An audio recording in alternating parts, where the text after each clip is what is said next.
All right, my friend, it's day 14. Welcome in to this next installment in our 40 Days with Abraham. And we're on the hunt for clues every day about what it takes to live a life of faith, what it looks like to enjoy a life of faith and friendship with God. And today, well, the story takes us out here to the desert. I've got my reading guide open, taking a look at day 14, Genesis 16, 6b through 16. The B there, all that means is it's the second half of the verse, and that's where today's episode gets its start, where Sarai, she's had enough. She puts Hagar in her place and sends Hagar on the run, and then poor Hagar, friendless and alone, there at the edge of the desert, she has a miraculous encounter that gives her some incredible hope. So, taking a look today, if you haven't had a chance to read already, encourage you to do it. We got some great moments here. Perhaps one of the most a surprisingly beautiful moment here in an otherwise ugly story. So, I'm going to give you a moment here. Go ahead and read it for yourself, and then we'll come back and talk about it together. I'll give you my GYRs too. So go ahead, read it for yourself, hit pause. All right. Did you read, and what do you think? Well, hey, let's take a look at this episode, and then I'll give you my GYRs. The story starts today here, where Hagar begins the episode in Abraham and Sarai's camp. But the way Sarah's been treating Hagar, trying to restore that balance of power into her favor, has really put the screws to Hagar, and she's been treated so harshly that she's on the run. All right, so where's she going? Well, let me show you here. Got a map in today's reading guide. Okay, so somewhere around here, Beersheba-ish. We don't know exactly, but this is a place where Abraham and his camp spends a lot of time. And so you've got this road right here. I'll highlight it. Let's see if this will work. This road right here, this way of Shur, is the main road between Canaan and Egypt. And Hagar, who herself is an Egyptian, it makes sense that she's traveled down this road and finds herself probably somewhere right in here. It's kind of a guess. We do know from today's reading that it's somewhere near this Kadesh Barnea, and it's on the way to Shur. This way of Shur has a couple of branches that run through the desert, kind of on either side of this mountain right here, this mountain range. And you can see right here on the map, there's this river of Egypt, which is kind of a, let's see, can I do it in blue? Oh, there we go. That is one of the few sources of water. It's also kind of the border between Canaan and Egypt, kind of a geographical border there. So it's likely that that's where we see Hagar having this surprising encounter with someone she doesn't expect. It's a messenger from God himself. The angel of the Lord finds Hagar at a spring, beside a spring of water in the wilderness along the road of Shur. All right, so she's there on the edge of the Negev, and she's pregnant. She's likely on her own. She's in a really dangerous spot.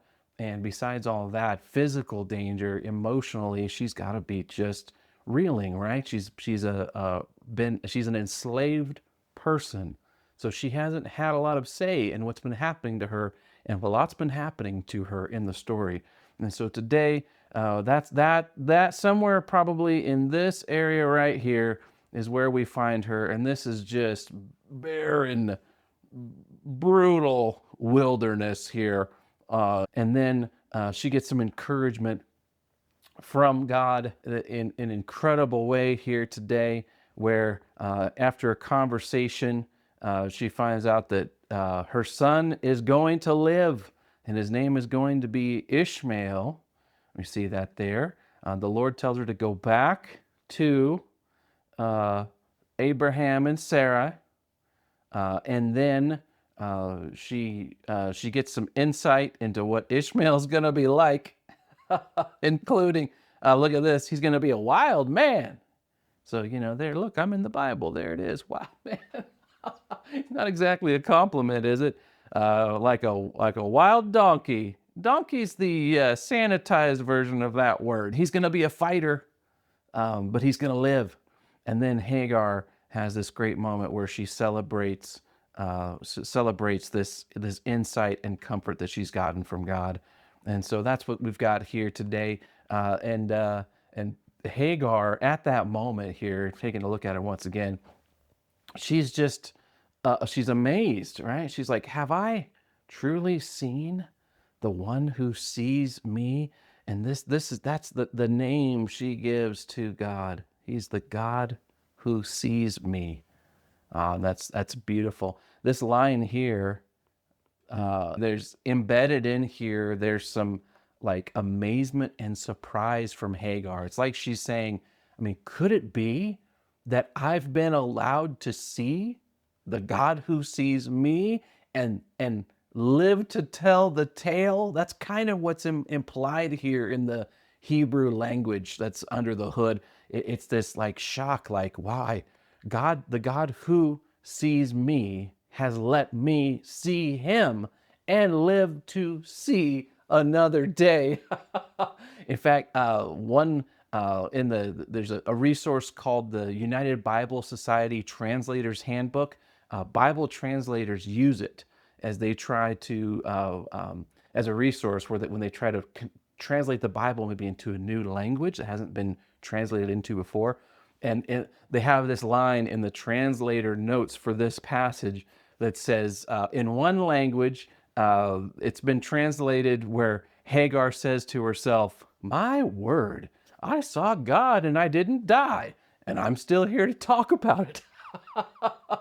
Isn't that great? And that brings me to my green highlight for today. I'll show you my greens, my red, and then my yellow. Green for me, of course. What a great moment right here where she says, you are the God who sees me. Oh, man. So this is not just an abstract God. It's personal. He's a personal God. I love that here. And he sees her.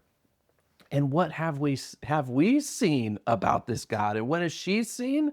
Well, not only does God, have eyes on her and her location, he perceives what's going on all around her. He sees everything. He sees her whole story, the Sarai and Abraham bit, all of it, right? And then not only that, here's what's great. Not only does God see her there, then, now, he also sees her past and her future, which is amazing, right? When God looks at Hagar, he doesn't just see things about the present that she misses.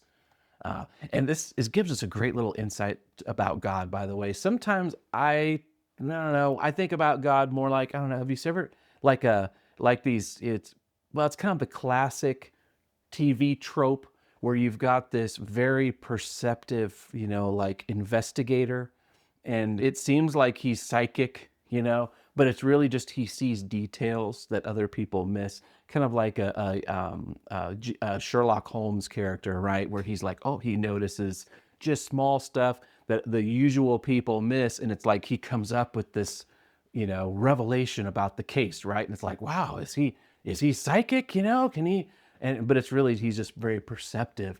I tend to sometimes think about God like that, like a Sherlock Holmes, right? But that's not how it works, because as he's already told her things, not only about her past and her current situation, but also her future. He's the God who sees not only now, but into the future. And so that makes God's vision, his perception, just incredible. He knows where her story is going, and as a result, he can guide her to it and through it. All right, so that's my green for today. Now, how about my red? Can I show you this? I don't. There's things about this that I don't love.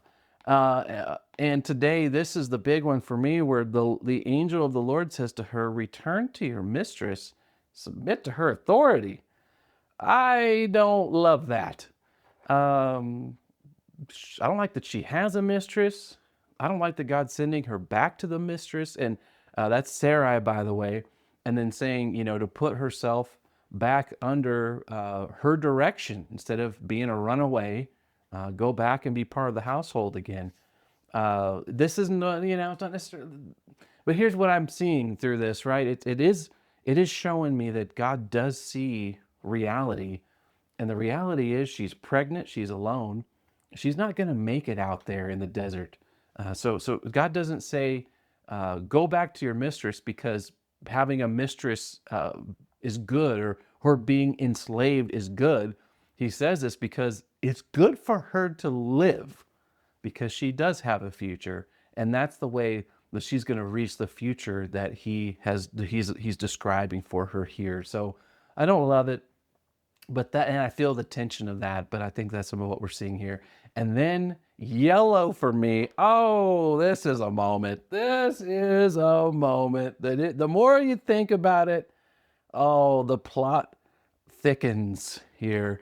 My yellow, I want to think more about it. It's this moment here where it says, Hagar gave Abram a son, and Abram named him Ishmael.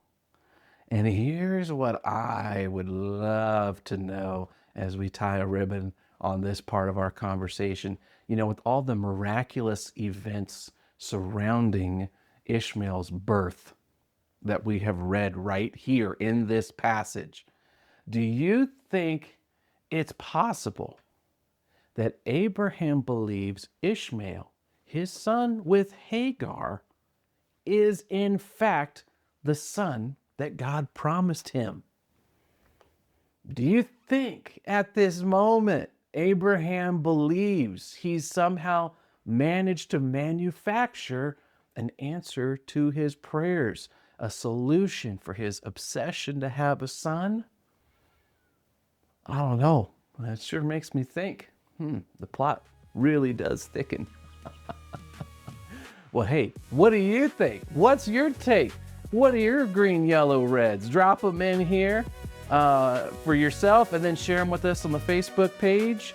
Come back here for some further discussion in today's Insight video. But for now, enjoy, react, and ponder.